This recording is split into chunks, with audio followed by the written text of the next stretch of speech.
Bruno, là, on est devant la sous-préfecture en ce vendredi 14 avril. Il fait pas très chaud l'après-midi pour ce rassemblement en milieu d'après-midi avant le rendu du Conseil constitutionnel. Vous en attendez quoi?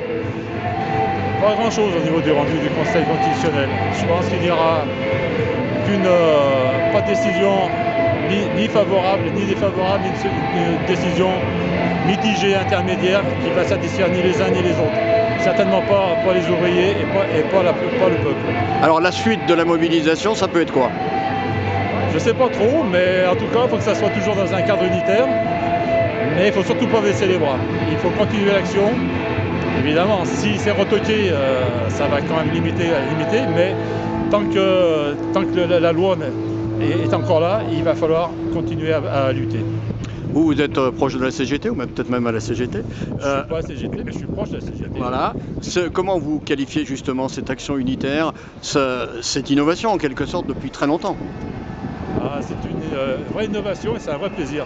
Un vrai plaisir parce que il y a très très longtemps, même trop longtemps, qu'effectivement les syndicats se sont divisés pour X raisons, plus ou moins bonnes d'ailleurs, mais de fait, c'est toujours le peuple et c'est toujours les gens qui défendent qui sont pénalisés à la sortie. Donc une action unitaire, et on voit, même si pour l'instant elle ne porte pas encore ses fruits, c'est une action unitaire, c'est toujours meilleur et plus bénéfique de toute façon. Quand on voit par exemple lors de ces manifestations à Vienne, un représentant de la CGC, pas très proche de la CGT, parler devant le camion de la CGT, avec le micro de la CGT, ça vous dit quoi? Ça veut dire, je peux vous dire que j'ai applaudi, parce que effectivement c'est bien.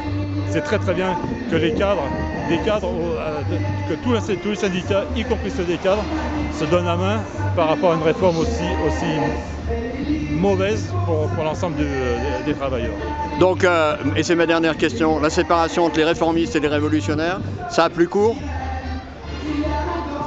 À voir. Mais ça peut évoluer. Mais ça peut évoluer. Ça peut évoluer. On voit même au niveau de tous les syndicats, effectivement, ça peut évoluer à la tête de tous les syndicats.